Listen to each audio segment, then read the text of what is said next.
From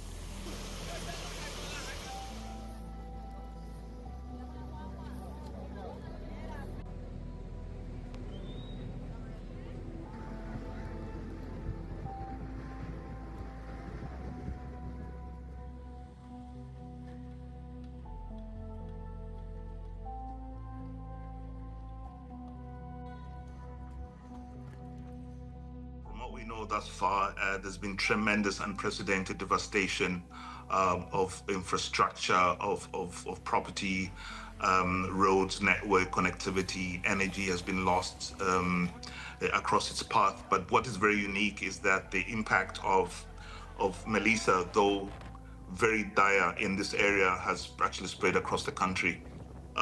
We know very well that there's been massive dislocation of services. We have people living in shelters across the country. And at the moment, what we are seeing in preliminary assessments is a country that's been devastated to levels never seen before.